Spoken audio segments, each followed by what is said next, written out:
Donnie Brasco is the last film of the semester because, in my mind, it's the last film of the gangster mafia movie genre that is aligned with the themes and the narrative patterns of the previous films. That is to say, we've seen going from the films from the 1930s, Little Caesar, Scarface, to The Godfather, to Goodfellas and other films, how cinema, especially American cinema, moved from a more dramatic and almost heroic representation of the criminal to a more familiar, more domestic representation of criminal characters who are seen from The Godfather on, not just in the midst of the planning and the execution of criminal activities, criminal operations, but also they're seen in a domestic setting. So we see them as husbands, fathers, or as friends to regular people. Some of that you still find in Donnie Brasco, and then a lot of the films that came later either are simply repeating in a less than original way the same tropes, or a lot of films about criminality emphasize the aesthetics of crime, right? The physical dance of the fight and murder in films like John Wick, or the atmospheric feelings of stories about crime. I don't know if you're familiar with Drive, for example.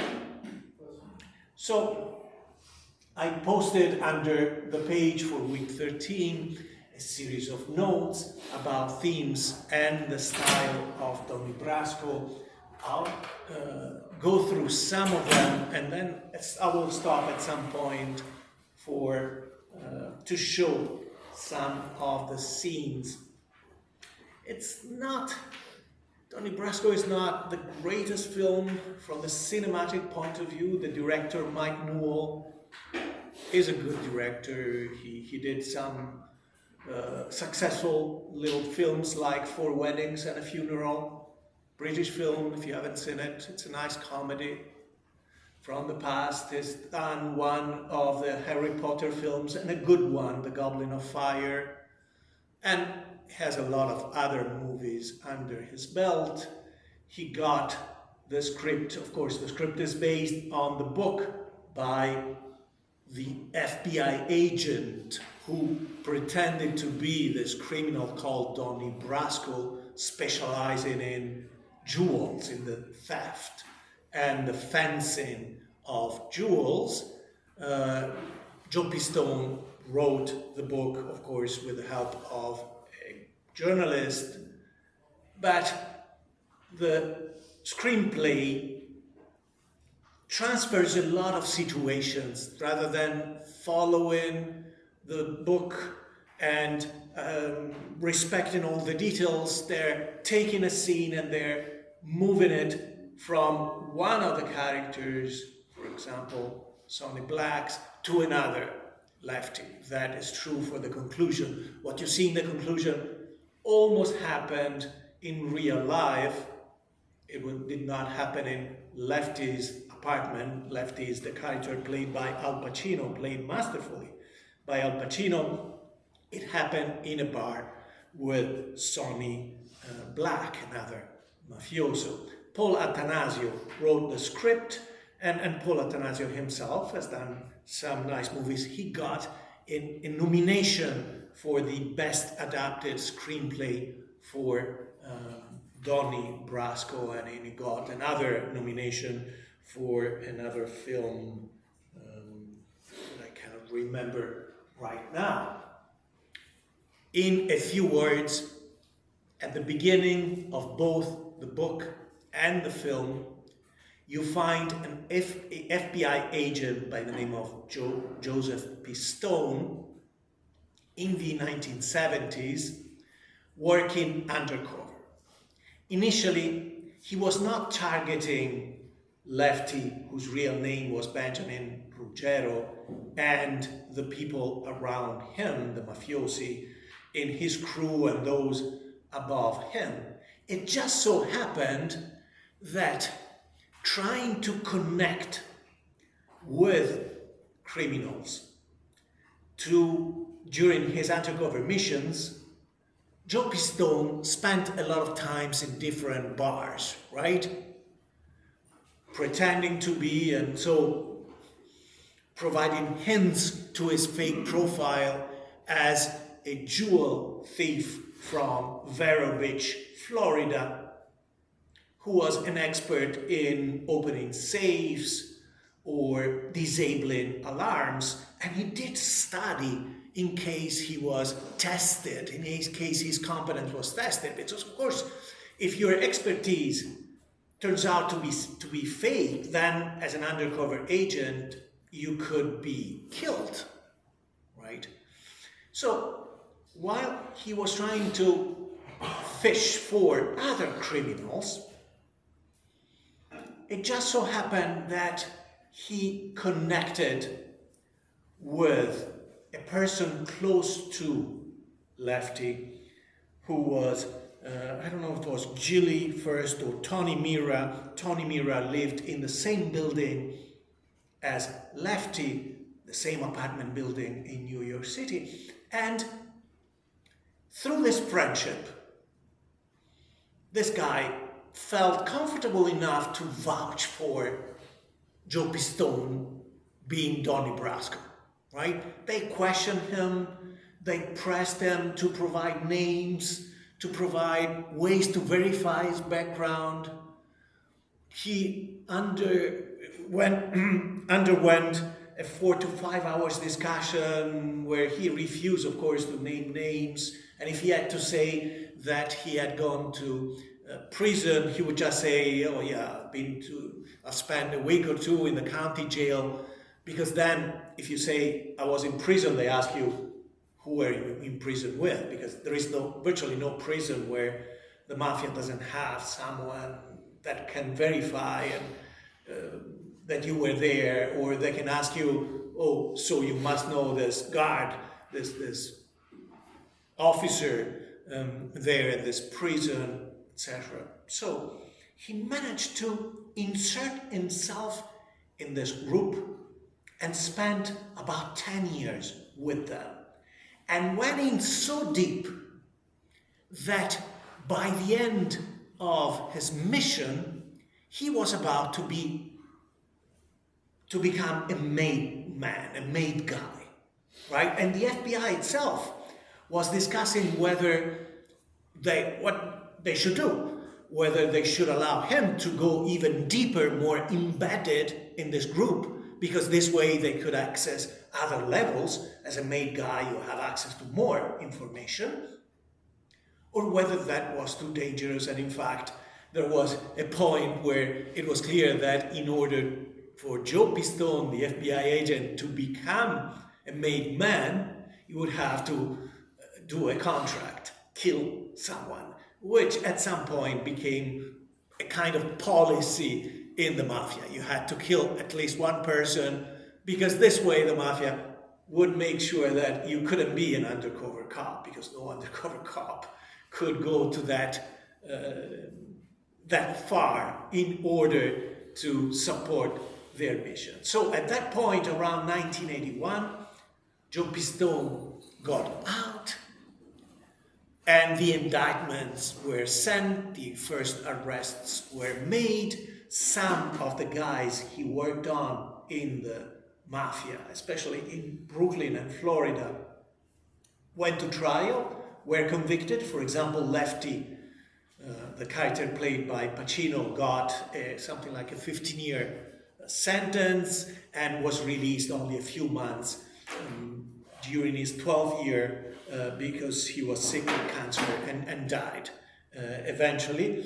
Others were killed before they could get to trial with the evidence gathered by Joe Pistone, Donnie Brasco. Following this, Donnie Brasco was relocated with his family They put him in a plan similar to the witness protection plan, changed their names, put them in a safe place because the mafia put $500,000 bounty on his head, right? They wanted him killed. He is still alive, and in fact, among the links you find in the page for week 13, I recommend that you watch one or both of the videos that I posted, whose bookmarks I posted, with Donnie Brasco, Joe Pistone actually, talking with Michael Franzese, the former mafia member. They even discuss how they met at some point when Michael Franzese had two dealerships on Long Island, and Pistone, under the guise of Donnie Brasco, visited one of those dealerships, but never reported on Michael Franzese because he never saw evidence of criminal activities related to those dealerships. And so you have two videos where these two guys talk about the life, as they call it, in the 1970s and 80s, when they were both involved with the mafia, and they both knew some of the same characters, including Lefty. And Lefty, you get some of his real persona in the film, but Lefty was really a difficult guy to deal with on a personal level. Not that he was such a scary criminal, although he, for the longest time, claimed that he had killed more than 24 people, but he was never convicted. There was no evidence ever brought against him for any of those murders. So that's the basic story. Joe Pistone becomes Donnie Brasco, spends more time with this mafia family than with his own family, and by the end, when he's trying to collect the most incriminating evidence, he has to leave because, of course, he cannot proceed with the contract assigned to him to kill Bruno, the son of a mafioso called Sonny Red, who was himself killed. And they wanted to eliminate his son so that there would be no loose ends, no one to take revenge, as it happens in the Bronx Tale. And the epilogue is briefly about the trial and the relocation of Pistone. As I said, it's not the greatest, the most artistic film.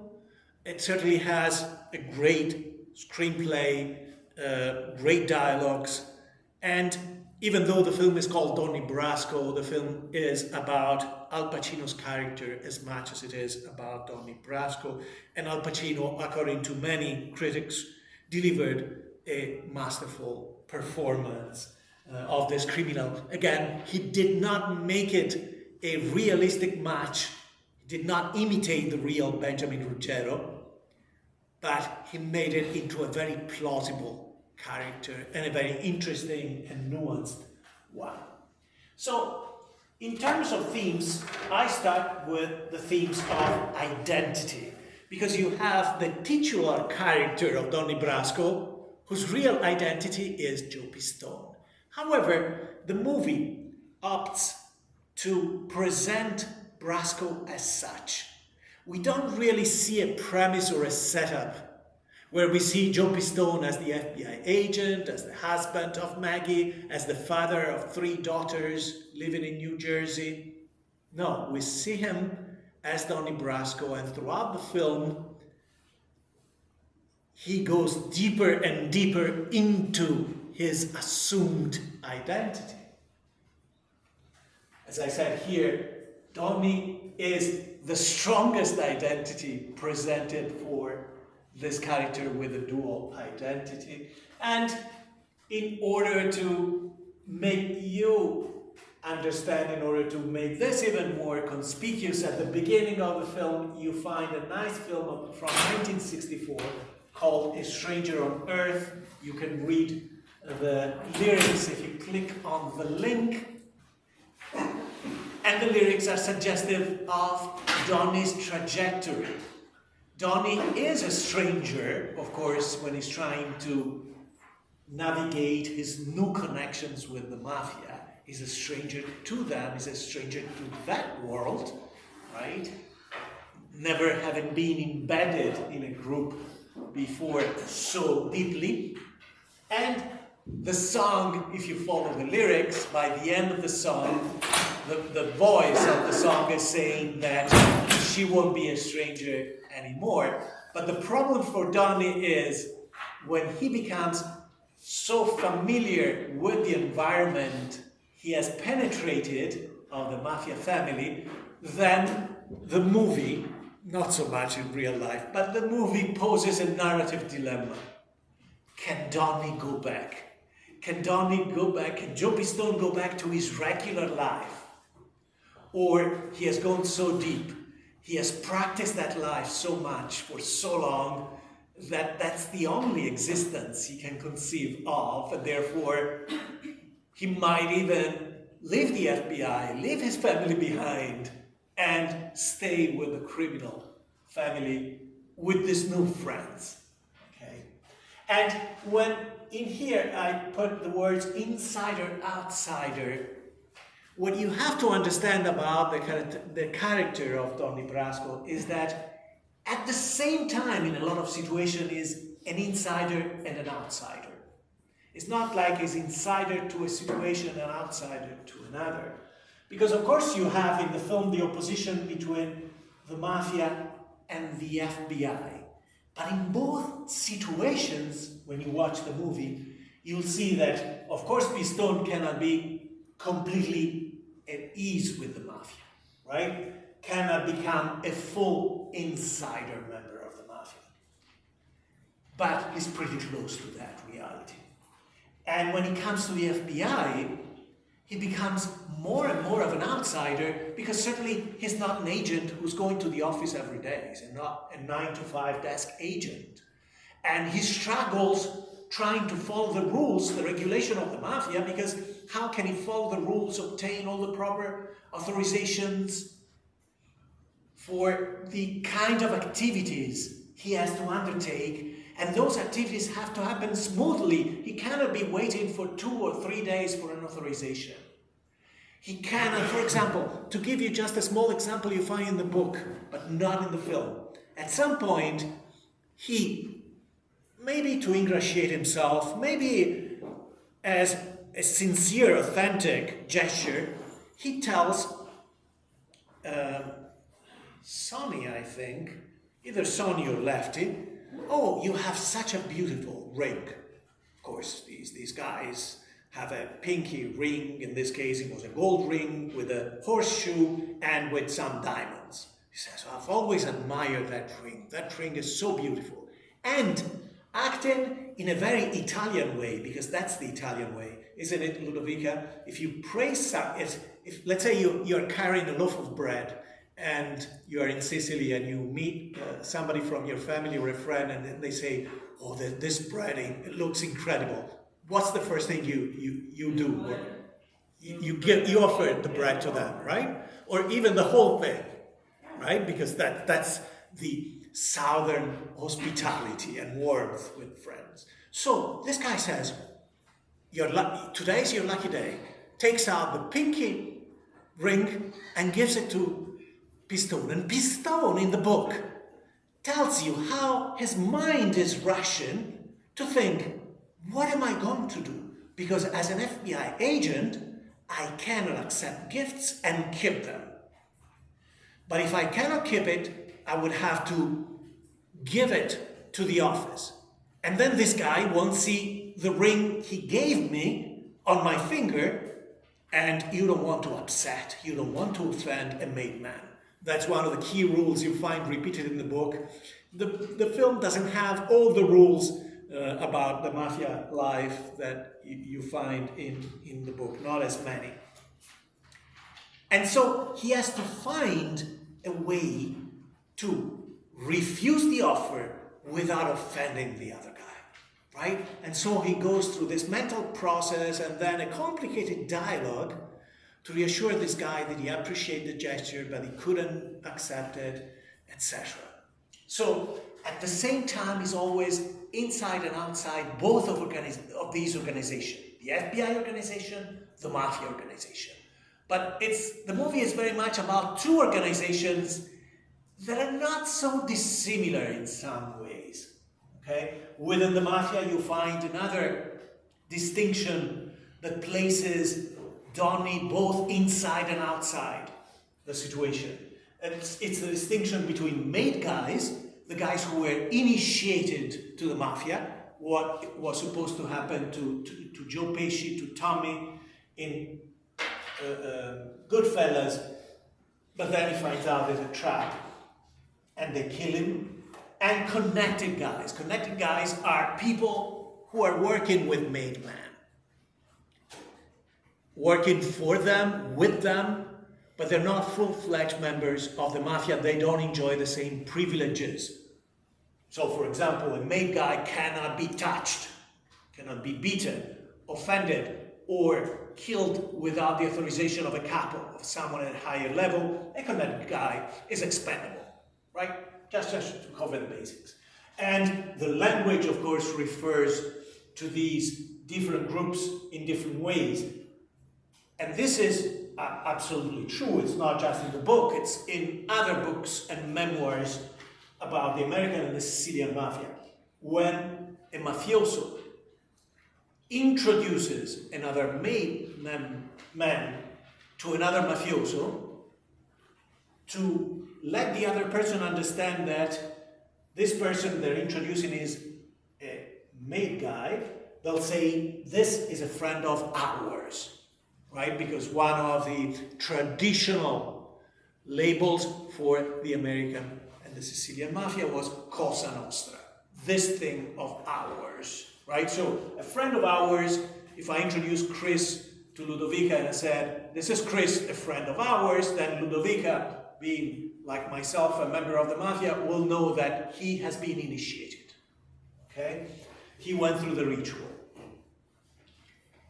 A friend of mine would signify Chris is associated with me, working with me, but he's not a full-fledged member of the mafia. So, among the other distinctions, you find the distinction between how the character of Pistone, Donnie Brasco, feels when he's with Lefty, his man, right? Lefty is representing him. He's his contact, his reference in the organization. And when he's with his family. But in both instances, Pistone cannot be completely at home with Lefty and the other mafiosi, but he gets more and more estranged from his family. And at the end of the book, he'll say, was it worth it? I spent the majority of the time during those 10 years far from my family, right? And of course, this took a toll on him mentally, on his family, etc. When with his family, his wife Maggie will always tell him, you're not a husband, you're not a father, right? You're not there, you're not present. And I told you about how Pistone, Donnie Brasco, feels about FBI regulations, which often endanger his life, not just the success of his mission. And because his circumstances dictate how he should move, right? He has to keep up appearances. And again, as you've seen with Goodfellas, Donnie Brasco spent a lot of time with these guys. So he's always tested, right? He's always being tested.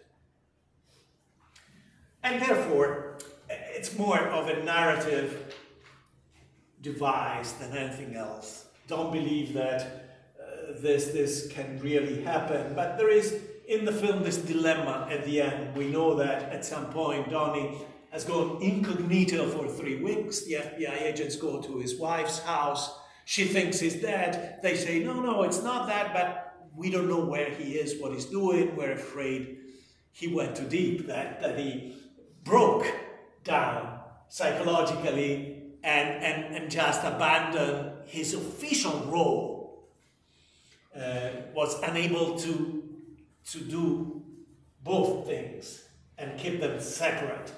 Or is really Donnie in the film about to become one of them, converting to this life?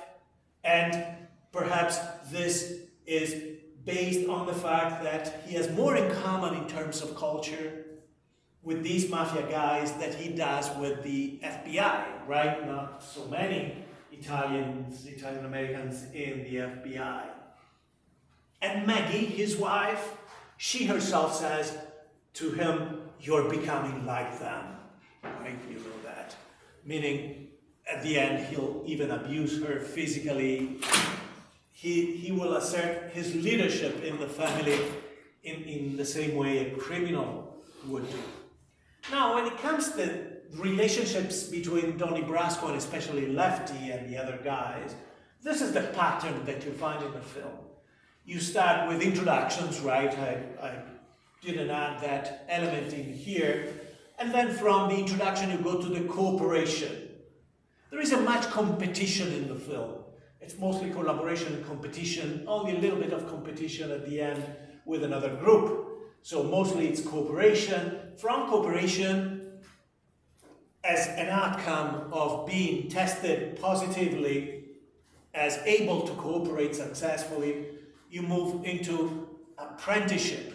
Donnie Brasco becomes the apprentice of this guy, Lefty, who was a real criminal and in many ways was a crazy guy, not in a pathological sense, but really with somebody with a difficult personality, a very disagreeable guy. Anybody who knew Ruggero said that he was difficult to get along.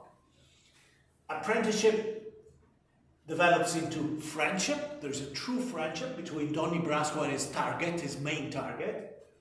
And then they go deeper into full trust, where it's almost like a father-to-son relationship, and to the point where Donnie Brasco and Lefty are so close that Lefty will vouch for him, will, especially in the book, you find many pages about this, will really go out to say that Donnie is not a rat, not a snitch, when they suspect that there is a snitch inside their organization, and they're right. And in fact, Donnie is that snitch, the double agent, but Lefty is willing to risk his life, because after he says that Donnie is not a snitch, if they find out that he's an FBI agent, then Lefty himself will be killed, because he vouched for him.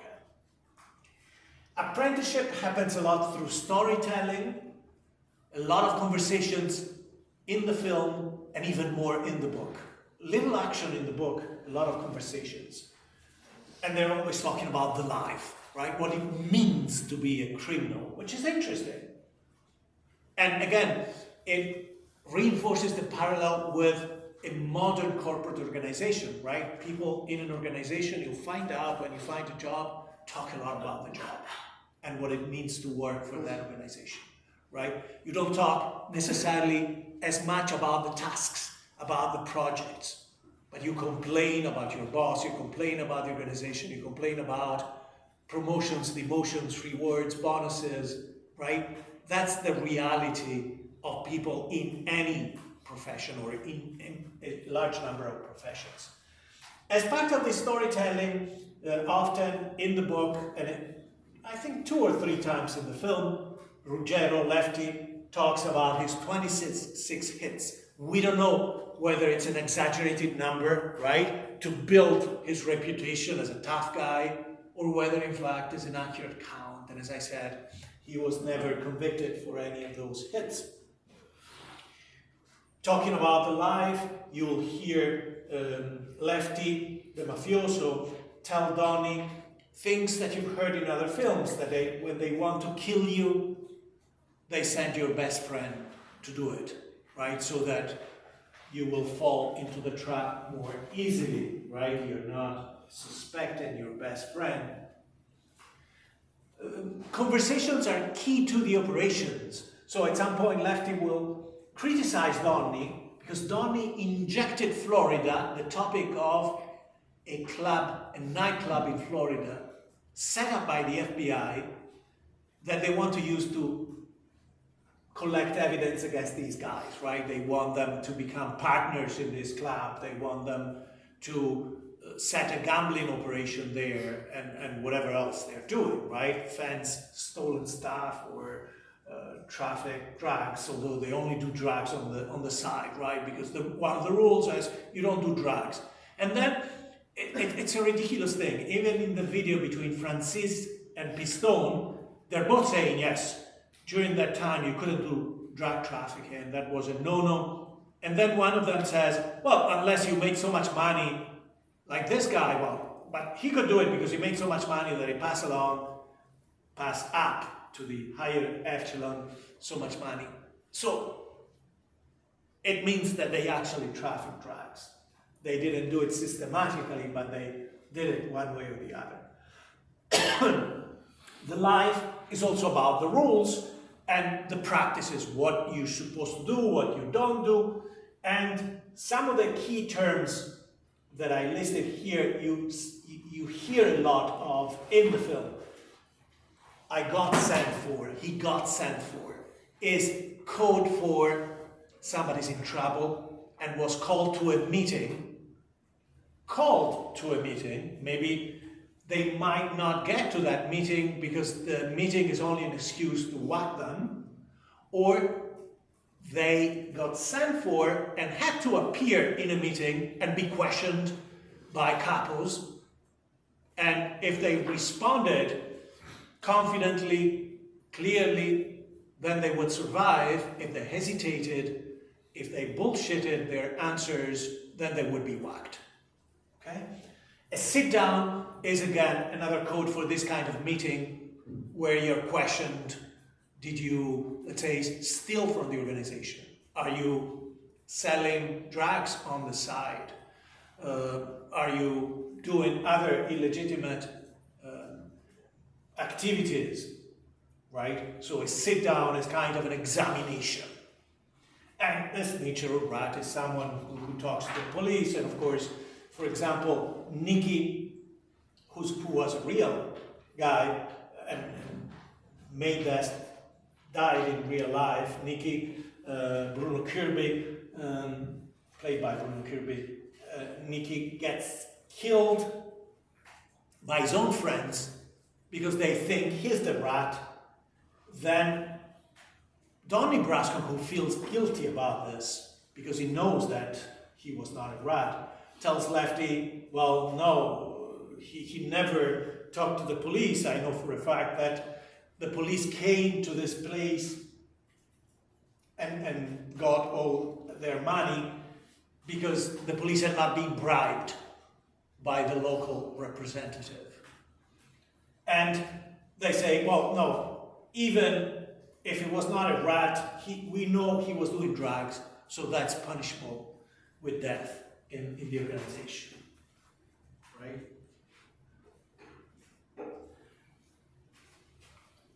When Donnie and Lefty are arrested at the end, the FBI, the police comes in before Lefty forces Donnie to kill a guy.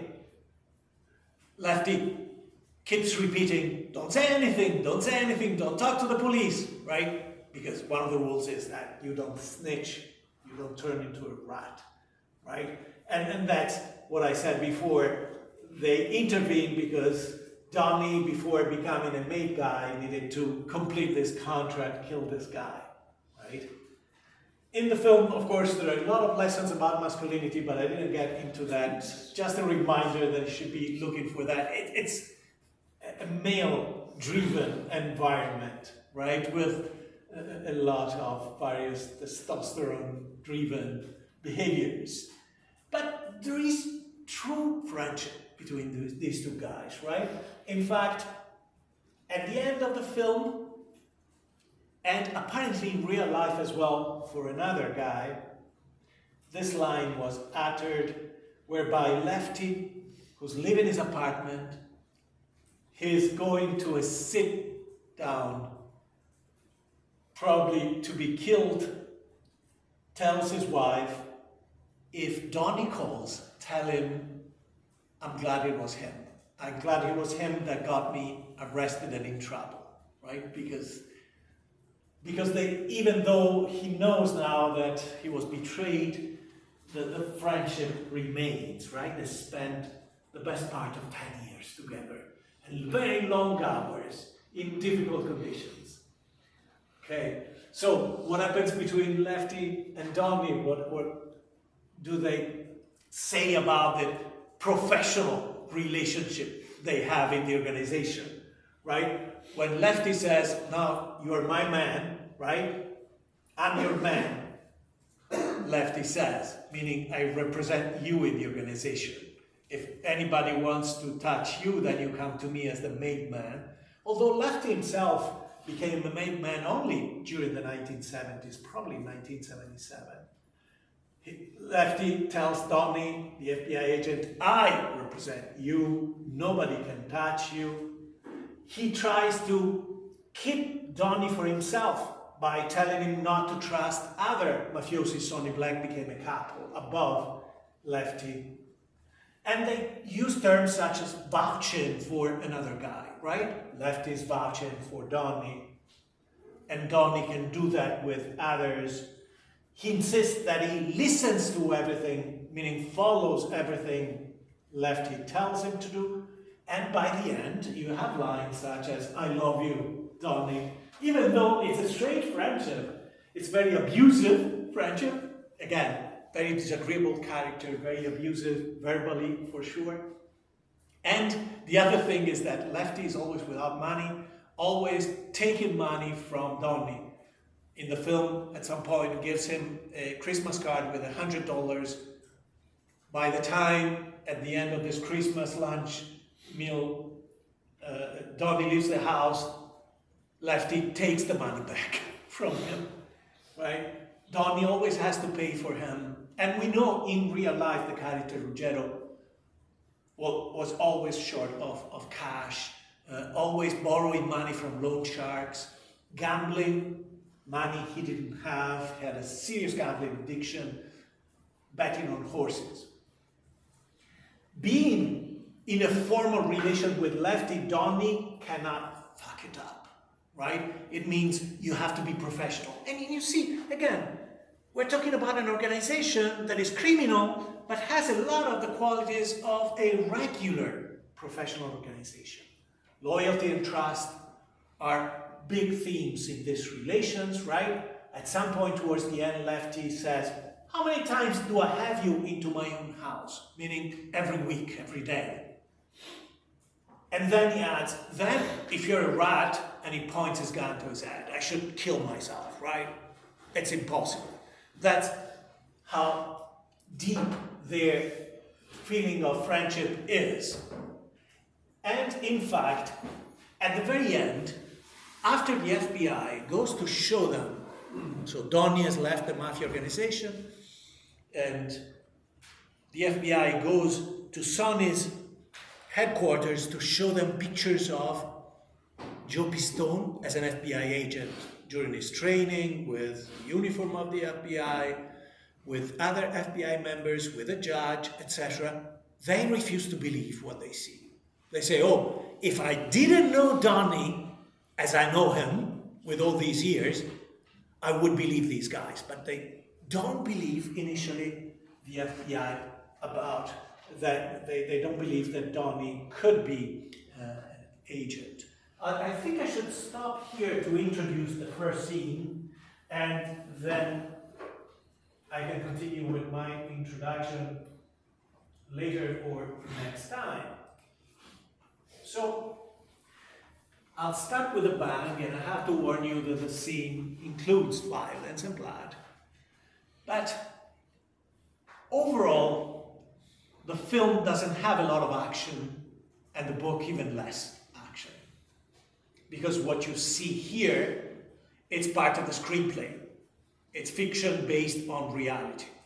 What you will see is the elimination of the only competitor in the story, Sonny Red, criminal and a loan shark from New Jersey, I think, the New York City area in general.